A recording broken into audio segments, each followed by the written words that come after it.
welcome once again to the video. In this one, as the title suggests, I will be just listing down the Formula One Grand Prix races for the upcoming 2023 Formula One Grand Prix World Championship. Let us begin.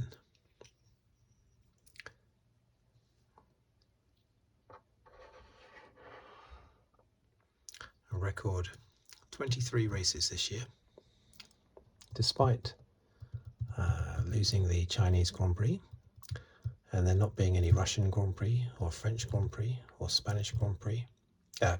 German Grand Prix. There is a Spanish Grand Prix. Despite losing China, Russia, France and Germany, still got 23 races. So let's go. Number one. It's going to be in Bahrain, as is the habit at the moment. When I was growing up, the first race was always Brazil in Rio. And then it became Australia in 1996. They were the number one, the first race for a long time, until Bahrain has pretty much taken over. Not every year. Sometimes Australia still is, but most times it's Bahrain. That's on the 5th of March at the, the Bahrain International Circuit. Is it a night race or is it I think it's a night race, isn't it? Not a twilight race. Is it a twilight race or a night? No, I think it's a twilight race. It starts off in daylight, finishes during the night, I think. So, second race.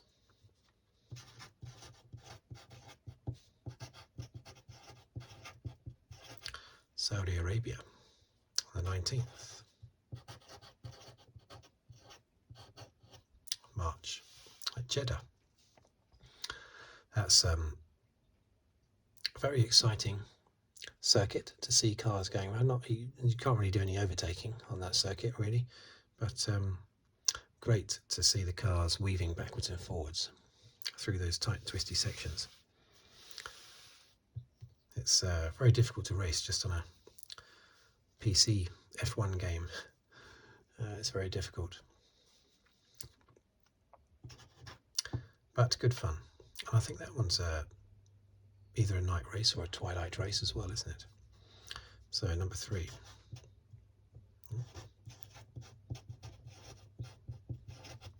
Australia on the 2nd of April. So that one not in March, strangely. It must be the first time in a long time that it's not been in March. Melbourne Park, of course, where it's been since 1996. Damon Hill won that first race in 1996, narrowly beating Jacques Villeneuve, due to Jacques Villeneuve having an oil leak, I think. Otherwise, Bobby Villeneuve would have won his very first Grand Prix in 1996. Williams teammates they were. And as I've mentioned before, I think that was unusual because it was Damon Hill winning 2 races on the trot, and both of them were the Australian Grand Prix, because he won the Australian Grand Prix, which was the last race in 1995, and then it was the first race in 1996. 1995 was in Adelaide. So round 4.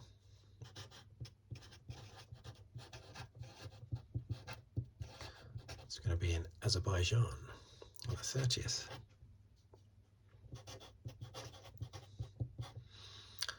In Baku, which is the capital, I believe, isn't it?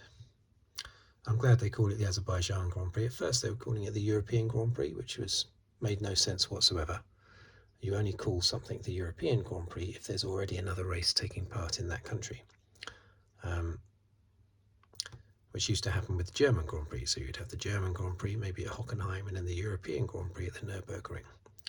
But I think the reason why it was called the European Grand Prix was because the organisers in Azerbaijan were so keen to advertise themselves as European. That's why they wanted to be known as the European Grand Prix, but it made no sense, of course. So that changed, I think, after 1 or 2 years. That's another tricky circuit. Miami. It's another tricky circuit as well. In my F1 championship that I'm doing, that I'm recording videos on, that's the next race, but I haven't been able to find time to properly learn the track before doing the race. Otherwise I'll be training around in last place, miles behind everyone else. But I will get around to it, doing the Miami Grand Prix. I do 50% race distance on the PC F1 game. Anyway, so Miami is the 7th of May. Second race at Miami.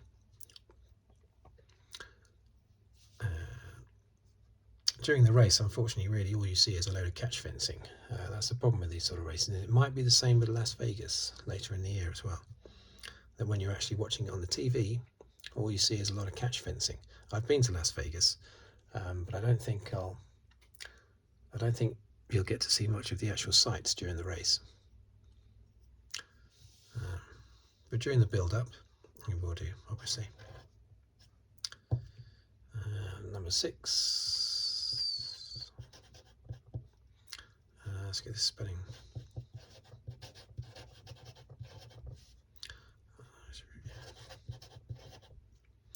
The San Marino Grand Prix, 21st of May.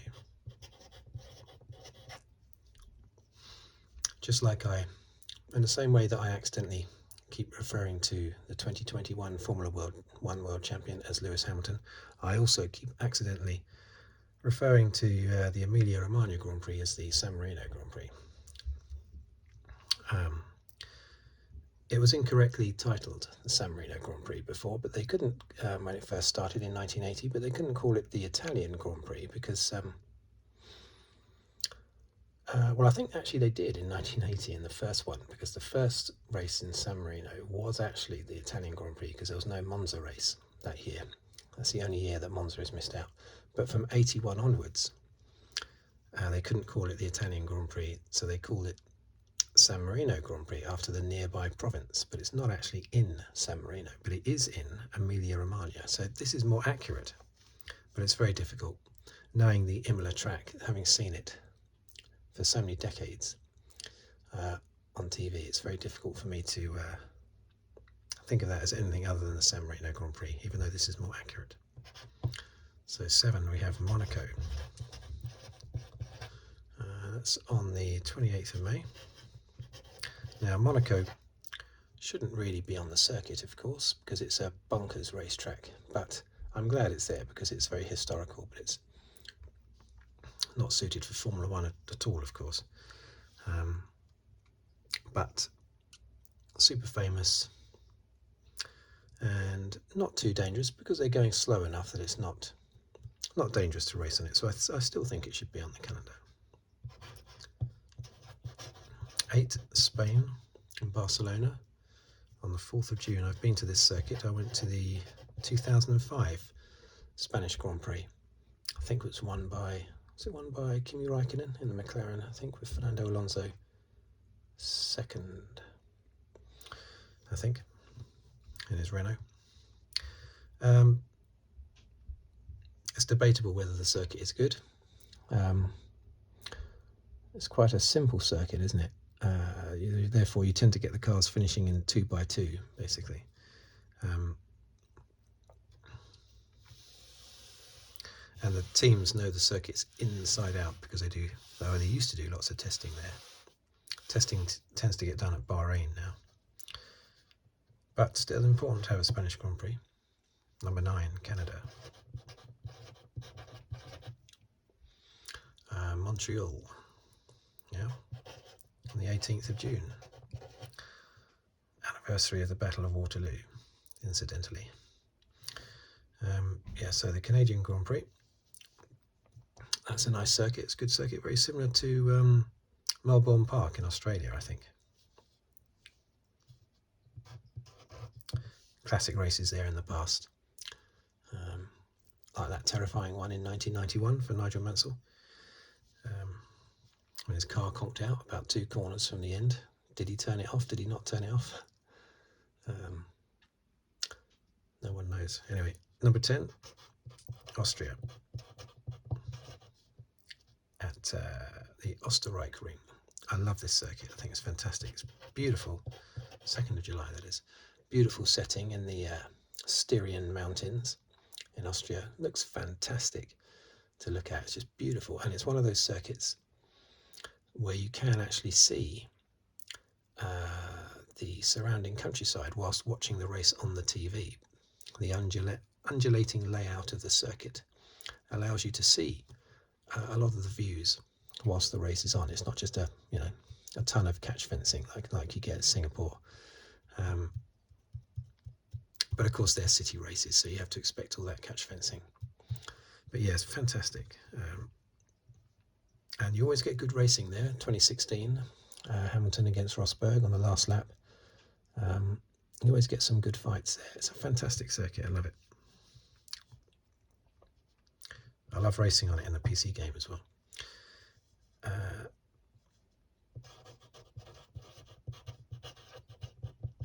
Round 11, Great Britain on the 9th of July at, of course, Silverstone, where it's been every year since 1987. I won't be going this year. I last went to Silverstone in 2008. I need to get back there, but the prices are astronomical. I mean, they were astronomical when I last went, but now they're just, trying to think of a word bigger than astronomical. They're extremely astronomical. I mean, they are just crazy, the prices now. But anyway, good circuit, often produces good racing. Very famous circuit. First race there, Formula One race there, was before the championship even started. That was in 1948, 2 years before the championship started. Former airfield during World War II. Number 12, Hungary. Hungaroring. Now this is sort of 23rd of July, that is. Hungaroring it's slowly earned everyone's respect, I think. At first, for a number of years. It started in 1986 and it's been going every year since 1986. And at first, everyone hated it. I don't know so much. I can't remember if the drivers were not fond of it, but certainly the pundits and the fans didn't like it because you would get trains of cars. I mean, I remember Thierry Boutsen won the 1990 race there from pole position.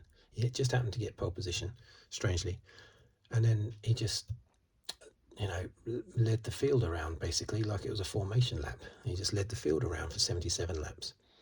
And the top 10 cars crossed the line just a few seconds apart.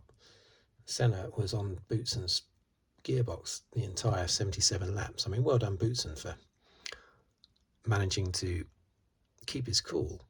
But it just goes to show what an incredibly difficult circuit it was to pass on. But then again in 1989, the previous year, Nigel Mansell came from 12th on the grid to win the race, passing Senna just a few laps before the end. So you can get exciting races there, and more so in recent years, but I think it's sort of earned its place now after many years of not being liked. Nostalgia is kicking in, and now I think people wouldn't want Hungary off the calendar now, I don't think. 13, Belgium, at Spa-Francorchamps. There's always talk of that coming off the calendar due to political reasons. But so far it's surviving. But every now and again there's a bit of a scare about that coming off, as there is with Silverstone as well. But you have to keep Spa, of course. It's famous. It's been there since the beginning, 1950. I think it wasn't Spa in 1950. I know that Zolder did some Belgian Grand Prix. But anyway, you have to have a Belgian Grand Prix, because there was in 1950, I believe. And Spa is obviously super famous. So next we have Netherlands. I was glad this one came back. I mean, it needed to come back with the success and popularity of Verstappen. I mean, you had to have somewhere for the Dutch fans to really, call their home race. They tend to call every single European Grand Prix apart from Silverstone their home race, or they make it their home race, which is great to see. That kind of support is great to see. But they really needed their own race. And going back to Zandvoort, was it 2 years ago? So very important. But their first race was cancelled, wasn't it? That was a terrible thing. The first Dutch Grand Prix since 1985 was cancelled due to the pandemic. But I think we've had 2 years of the Dutch Grand Prix since, I think. Great circuit as well.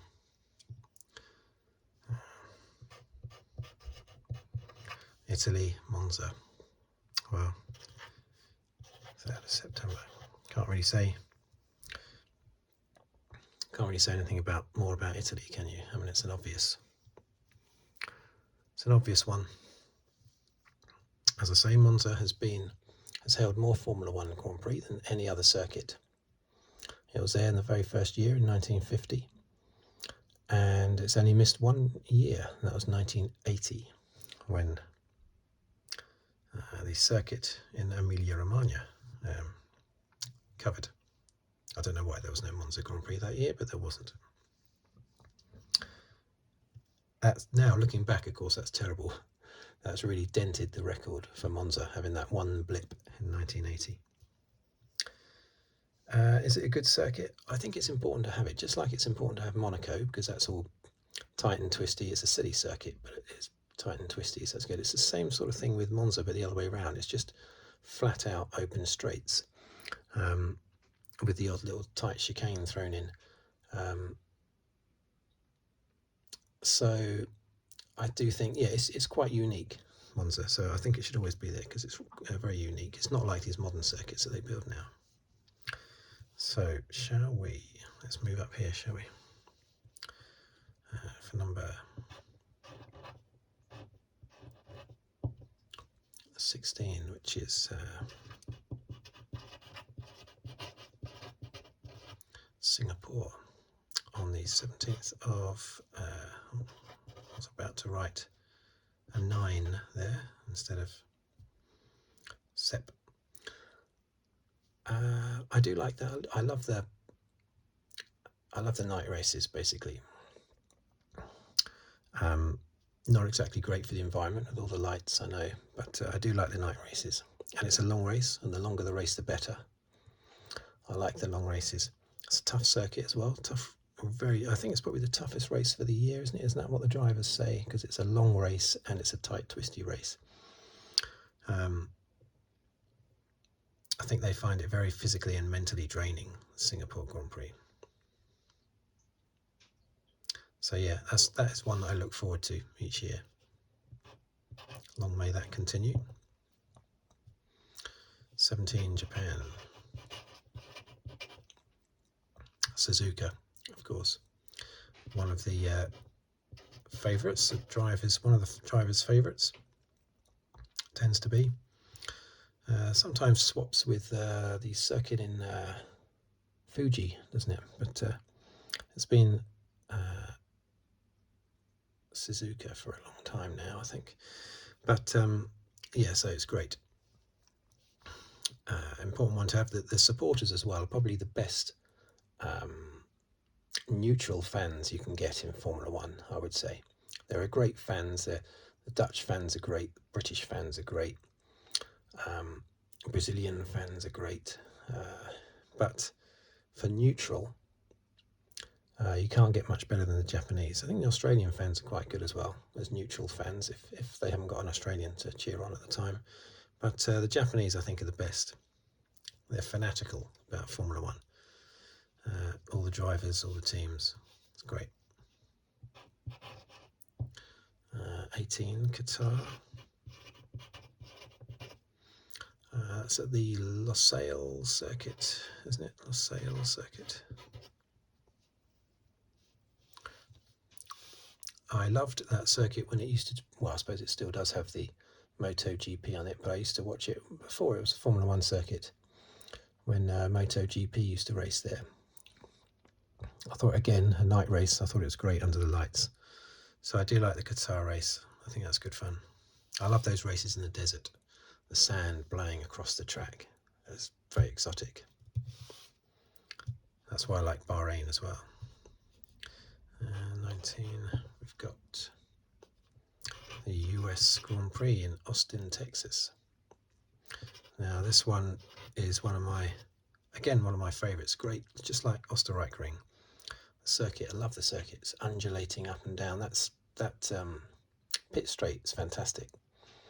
And if you race it on the F1 2022 or whatever game, which I do on the PC, that corner, that first corner, is a nightmare to get right, because it's a real blind corner, because you go down the pit straight, and then you go up the hill, and you've got to somehow spot this left-hand turn, sharp turn at the top of the hill. I don't know how the drivers do it. I find it so hard just when playing on a PC. It's repetition though, isn't it, I suppose. They're just so used to it, but they know exactly when to turn in. Anyway, that's the most tricky, one of the most tricky corners, I think, on the circuit, just from playing on a PC game. But I've never heard a driver complain about that corner. But yeah, I do love that circuit. Great, and it's great to have an American group. Well, I know we've got 3 actually. Once again, for the first time in about 40 years, we've got 3 American Grand Prix. But that's good. A lot of petrol heads in America, so we need to keep them entertained. We need to get them into Formula One. 20, Mexico. These are fantastic fans as well, but really only for the Mexican drivers. Which is just Sergio Perez at the moment, I think, isn't it? So, and it's the Hermano Rodriguez circuit, isn't it? Named after the Rodriguez brothers from the 60s. I think the only Mexicans prior to, I think Pedro Rodriguez, wasn't he the only Mexican driver to have won a Grand Prix before Sergio Perez? I don't think the other Rodriguez brother ever won a Grand Prix. But anyway, it's named after them.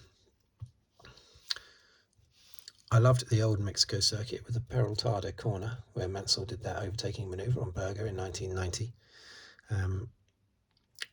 That was a great corner. It's been neutered now. So the circuit is not a standout great circuit now like it was. It was a fantastic circuit before they made it safe, basically. 21, we've got Brazil.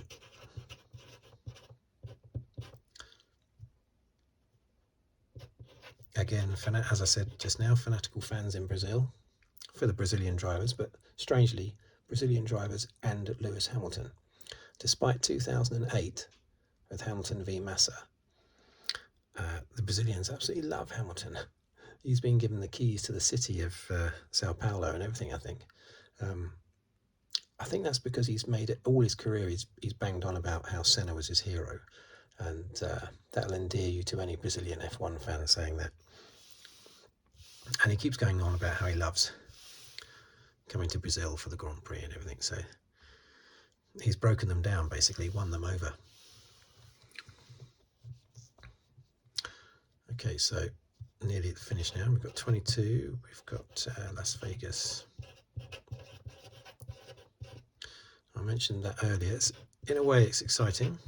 As I say, I've been to Las Vegas more than once, so it's exciting having a race there. But I wonder how much of Las Vegas you're going to actually see during the race. Probably not. You'll just be looking at the cars, the track, and the catch fencing. But there'll be lots of shots before the race and after the race, of course, of Vegas and during the practice sessions and the qualifying and all that sort of thing. You'll see lots of shots of Vegas then, but not during the race, I shouldn't think. But still, great to have. I'm really looking forward to that one. It's great to have that there. 23 Abu Dhabi on the 26th of November. Abu Dhabi, the scene of, well, we know, 2021. That's in the past now. You have to put that in the past. But let's hope Hamilton can get his 8th championship this year. That he actually won in 2021. Nope, it's in the past. I shouldn't keep talking about it. It's in the past. That complete mess and incorrect result is in the past now. Verstappen, very much so a worthy champion last year, and would have been a worthy champion in 2021 as well. It's just a shame how it was in that final race. Anyway, so there we have it. 23. Don't know why I'm doing that line, but never mind. 23 races, the most ever. No Chinese Grand Prix because of COVID. It was going to be 24 until they dropped out. No Russian Grand Prix for obvious reasons. No French Grand Prix because I don't know the reason why. It just slipped off. The contract had ended and it slipped off to make way for the likes of Las Vegas. And I think Las Vegas is the only new one this year, isn't it? I think so. Bahrain, Saudi Arabia, Australia, Azerbaijan, Miami, Emilia-Romagna, Monaco, Spain, Canada, Austria, Great Britain, Hungary, Belgium, Netherlands, Italy, Singapore, Japan, Qatar, USA, Mexico, Brazil, Las Vegas, Abu Dhabi.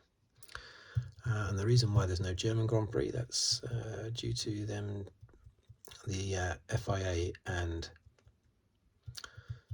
German promoters just not being able to come to a deal, basically.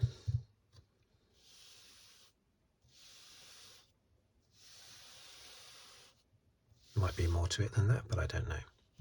Anyway, there we have it. Once the testing is done, I will do one of my prediction videos. We'll see how inaccurate that is this year. Right, thanks for watching. Thanks for listening. If you'd like to subscribe, please do so. And if you'd like to like the video or leave a comment, please do that as well. And I'll see you on the next video. Thank you very much.